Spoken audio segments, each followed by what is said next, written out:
All right.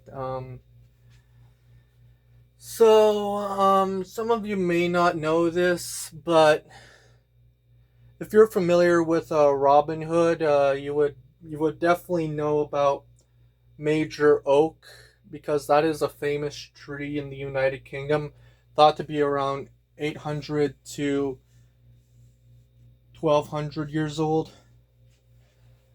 Like it was a pretty big tree, you know, and it looked familiar to me when I saw it, because I think I've seen that tree so many times before. But, as of last month, it is confirmed that this tree is dead.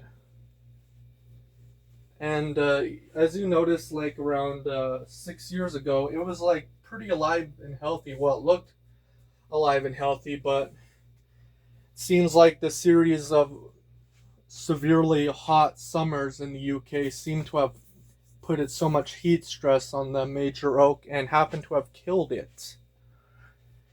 And it seems we're at a global warming trend now where the earth is warming by 2 degrees. We're at that threshold at this point. Some people say that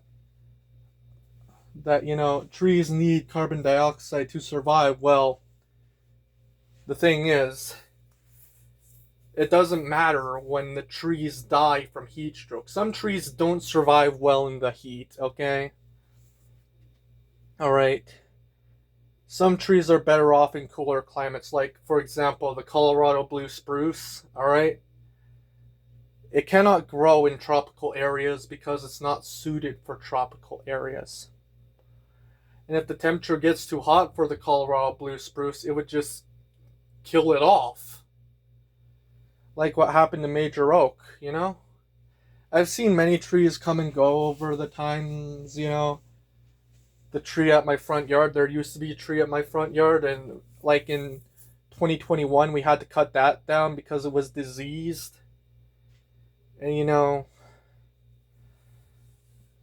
like being a gardener and an arborist, well, I don't know how good of a level. Well, I'm just gonna say I'm a beginner when it comes to doing like arborist kind of stuff, caring for trees and stuff like that. But I've also been a gardener too. Been a gardener for a few months. Tried growing trees with the seeds. Didn't work out too well because I forgot to cold stratify them. And I should have waited until next year when I had the chance to cold stratify it and then plant it during the appropriate time. But when it comes to someone who takes cares of flowers and trees, like now, I'm pretty scared that a hailstorm would come and just break off some of the branches, or the wind might break off some of the branches too. I have to like, there are some trees that seem more susceptible to wind than others. And then there would be some trees that would be more susceptible to heat than others. Like with the tree that I have, like that I bought recently, as the sea buckthorn. It seems like I literally had to take an Uber back home because I didn't want the wind to just snap the tree. I was afraid it might do that. You know? And then there are some days where it's going to be like really hot, like 30 degrees and stuff like that.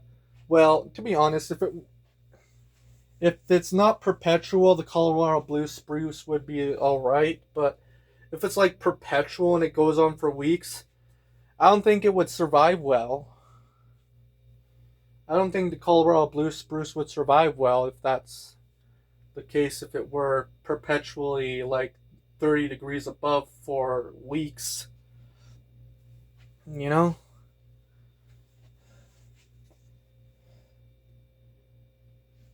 Yeah, like, thankfully I'm not alone in this. Other people can help me with the whole taking care of trees and flowers and stuff like that. But you know that hailstorm that happened on July 1st? that has killed off plenty of flowers. Now, thankfully, the flowers were resilient and grew back, but the other flowers were just killed off. You know? I didn't want my efforts to be for nothing, you know? But yeah. But that's just kind of. But that's just really nothing compared to the grand scheme of things. About the earth warming. It seems to warm a whole lot more now. And, major corporations, especially oil companies and coal companies, they don't give a shit. They do everything they can to silence people who speak out again about the issue, because greed is the driving factor between those oil and gas companies, like a lot of different companies. Yeah, greed has no limits when it comes to major corporations, and they don't care that they're destroying the planet. Donald Trump himself, like, literally made it so people can fuck with wildlife reserves, and like if we keep doing this, like, humanity will be doomed. There will be a major extinction, and humanity and the entire planet will be doomed. That's why people call it the sixth mass extinction. All right. So yeah.